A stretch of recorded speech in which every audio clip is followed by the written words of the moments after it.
2 ವರ್ಷಗಳ ಬಳಿಕ ತಾಯಿಯನ್ನು ಭೇಟಿಯಾದ ಯೋಗಿ ಆದಿತ್ಯನಾಥ್. ಹೌದು, ಉತ್ತರ ಪ್ರದೇಶದ ಮುಖ್ಯಮಂತ್ರಿಯಾಗಿ ಸೇವೆ ಸಲ್ಲಿಸುತ್ತಿರುವಂತಹ ಯೋಗಿ ಆದಿತ್ಯನಾಥ್ ಅವರ ತಾಯಿ ಸಾವಿತ್ರ ದೇವಿಯವರು ಅನಾರೋಗ್ಯದಿಂದ ಬಳಲುತ್ತಿದ್ದ ಕಾರಣ ಉತ್ತರಾಖಂಡದ ಋಷಿಕೇಶದಲ್ಲಿರುವ All India Institute of Medical Science ಆಸ್ಪತ್ರೆಯಲ್ಲಿ ಚಿಕಿತ್ಸೆ ಪಡೆಯುತ್ತಿದ್ದಾರೆ.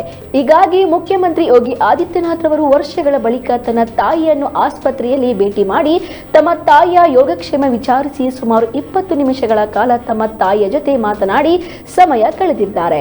2 ವರ್ಷಗಳ ನಂತರ ತಾಯಿಯ ಜೊತೆ ಯೋಗಿ ಆದಿತ್ಯನಾಥ್ ಅವರು ಮೊದಲ ಬಾರಿಗೆ ಭೇಟಿ ಮಾಡುತ್ತಿರುವುದಾಗಿದ್ದು, ಈ ವೇಳೆ ಮುಖ್ಯಮಂತ್ರಿಗಳ ಜೊತೆ ಉತ್ತರಾಖಂಡದ ಆರೋಗ್ಯ ಸಚಿವ ಧನ್ ಸಿಂಗ್ ರಾವತ್ ಮತ್ತು ಹರಿದ್ವಾರ ಸಂಸದ ತ್ರಿವೇಂದ್ರ ಸಿಂಗ್ ಸಹ ಆದಿತ್ಯನಾಥ್ ತಾಯಿಯವರ ಯೋಗಕ್ಷೇಮ ವಿಚಾರಿಸಿದ್ದಾರೆ. ಸಾವಿತ್ರಿ ದೇವಿಯವರು ವಯೋಸಹಜ ಕಾಯಿಲೆಯಿಂದ ಬಳಲುತ್ತಿದ್ದು, ಹೀಗಾಗಿ ಆಸ್ಪತ್ರೆಯಲ್ಲಿಯೇ ಚಿಕಿತ್ಸೆ ನೀಡಲಾಗುತ್ತಿದೆ. ಕೆಲಸದ ಒತ್ತಡದ ನಡುವೆಯೂ ತನ್ನ ತಾಯಿಯ ಯೋಗಕ್ಷೇಮ ವಿಚಾರಿಸಲು ಸಮಯ ಮಾಡಿಕೊಂಡು ಆದಿತ್ಯನಾಥ್ ಅವರು ಬಂದಿದ್ದಾರೆ.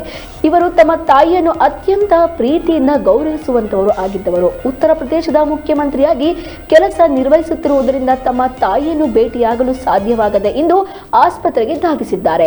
ಯೋಗಿ ಆದಿತ್ಯನಾಥ್ ಅವರು ಮೂಲತಃ ಉತ್ತರಾಖಂಡದವರಾಗಿದ್ದು, ಇವರು ಹಿಂದೂ ಧರ್ಮಕ್ಕೆ ಹೆಚ್ಚು ಒತ್ತು ಕೊಟ್ಟಿರುವಂತವರು ಆಗಿದ್ದಾರೆ.